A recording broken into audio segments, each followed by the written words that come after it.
नमस्कार। भारत के शिक्षा क्षेत्र में एक बड़े करियर की तलाश है। अगर हाँ, तो ये जानकारी बहुत काम की होने वाली है।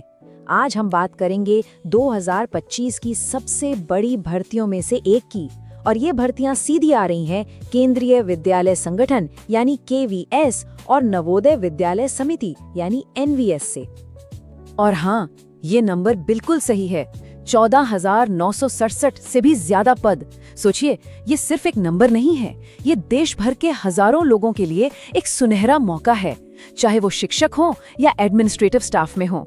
ये मौका है भारत की अगली पीढ़ी के भविष्य को संवारने का। तो आखिर ये मौका है क्या?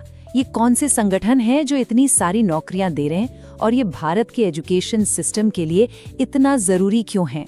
चलिए जरा इस पूरी बात को समझते हैं। तो ये हैं वो दो बड़े नाम, KVS और NVS। KVS यानी केंद्रीय विद्यालय संगठन, इसका मुख्य काम है कि जो सेंट्रल गवर्नमेंट के कर्मचारी हैं, उनके बच्चों को देश में कहीं भी एक जैसी बढ़िया शिक्षा मिले, फिर चाहे उनके पेरेंट्स की पोस्टिंग कहीं भी हो जाए। और दूसरी तरफ है NVS यानी नवोदय विद्यालय समिति। इनका मकसद तो और भी खास है, ग्रामीण भारत के सबसे होनहार बच्चों को ढूंढकर उन्हें बेस्ट एजुकेशन देना। सच कहें तो ये दोनों ही संगठन भारत के एजुकेशन सिस्टम की रीढ़ की हड्डी हैं। तो अब जब ये पता चल गया है कि ये संगठन क्या है, तो चलिए सबसे मजेदार हिस्से पर आते हैं। आखिर कौन कौन सी पोस्ट्स खाली हैं? चाहे कोई टीचर हो या एडमिनिस्ट्रेशन में नौकरी ढूंढ रहा हो, लगता है यहाँ हर किसी के लिए कुछ ना कुछ है। जरा इस टेबल पर नजर डालिए, ये भर्ती कितनी बड़ी और कितनी डाइवर्स है, ये साफ दिखता है। देखिए, ट्रेन्ड ग्रेजुएट टीचर्स यानी TGT के लिए KVS और NVS दोनों में हजारों पद हैं। और सिर्फ टीचिंग ही नहीं, जूनियर सेक्रेटेरिएट असिस्टेंट यानी GSA जैसी नॉन टीचिंग पोस्ट्स के लिए भी बहुत मौके हैं। एक और इंटरेस्टिंग बात, PRT यानी प्राइमरी टीचर के पद सिर्फ KVS में हैं। इससे इन स्कूलों के खास फोकस का भी पता चलता है। इतनी सारी पोस्ट देखकर मन में सबसे पहला सवाल यही आता है, क्या मैं इसके लिए एलिजिबल हूँ? तो चलिए कुछ सबसे पॉपुलर पोस्ट के लिए एलिजिबिलिटी क्राइटेरिया को समझते हैं, ताकि ये साफ हो सके कि कौन कहाँ फिट बैठता है।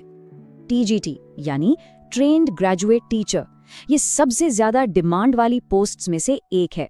तो आखिर क्लासरूम में जाकर बच्चों को पढ़ाने के लिए असल में चाहिए क्या? चलिए इसकी जरूरी क्वालिफिकेशंस पर एक नजर डालते हैं। यहाँ TGT बनने का पूरा रास्ता साफ साफ बताया गया है। देखिए, सबसे पहले चाहिए एक मजबूत एकेडमिक फाउंडेशन यानी डिग्री, फिर पढ़ाने की कला में मास्टरी जिसके लिए B.Ed कंपल्सरी है, और आखिर में CTET सर्टिफिकेशन जो ये पक्का करता है कि नेशनल लेवल पर पढ़ाने की काबिलियत है। ये एक काफी सॉलिड प्रोसेस है जिससे ये तय हो कि सिर्फ सबसे अच्छे कैंडिडेट्स ही क्लासरूम तक पहुंचे। चलिए अब टीचिंग से हटकर एक जरूरी एडमिनिस्ट्रेटिव रोल की बात करते हैं। जूनियर सेक्रेटेरिएट असिस्टेंट यानी JSA के लिए क्या रिक्वायरमेंट्स है और ये TGT से कैसे अलग है, आइए देखते हैं। यहाँ पर देखिए, फोकस बिल्कुल बदल जाता है। किसी बड़ी एकेडमिक डिग्री के बजाय जोर प्रैक्टिकल स्किल्स पर है। मतलब कंप्यूटर पर एक तय स्पीड से टाइप करने की क्षमता सबसे ज्यादा जरूरी है। ये बात इस पोस्ट को उन लोगों के लिए भी एक अच्छा ऑप्शन बनाती है जिनके पास शायद बहुत बड़ी डिग्री न हो पर जरूरी एडमिन स्किल्स जरूर हैं। एलिजिबिलिटी समझना तो बस पहला कदम था, असली चैलेंज तो है सिलेक्शन प्रोसेस को समझना। आखिर हजारों एप्लीकेंट्स में से वो सबसे बेस्ट को चुनते कैसे हैं? चलिए इस पूरे प्रोसेस को स्टेप बाय स्टेप समझते हैं। इस भर्ती में ज्यादातर पोस्ट्स के लिए 2 टियर एग्जामिनेशन सिस्टम का इस्तेमाल हो रहा है। इससे आप एक तरह का 2 स्टेप फिल्टर समझ सकते हैं। पहला लेवल भीड़ कम करता है और दूसरा लेवल उस पोस्ट के लिए आपकी खास नॉलेज को टेस्ट करता है। इससे ये पक्का हो जाता है कि जांच परख बहुत गहराई से हो। तो ये पूरा प्रोसेस एक लॉजिकल फ्लो में चलता है। सबसे पहले टियर 1 एग्जाम जो एक जनरल एप्टीट्यूड टेस्ट है।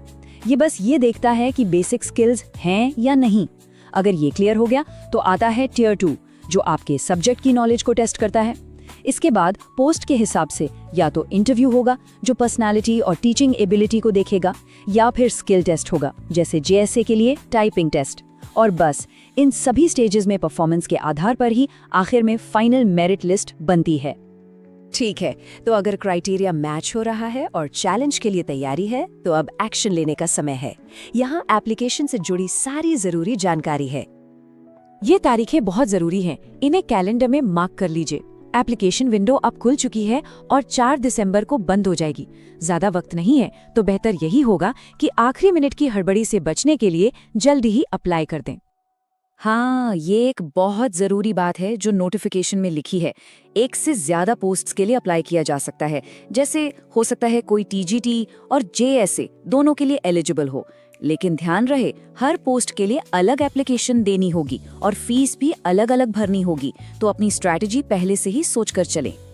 और जैसा कि होता ही है, एप्लीकेशन फीस पोस्ट के लेवल के हिसाब से अलग अलग है। ग्रुप ए की पोस्ट्स जैसे प्रिंसिपल के लिए फीस सबसे ज्यादा है और ग्रुप सी की पोस्ट्स के लिए ये काफी कम है।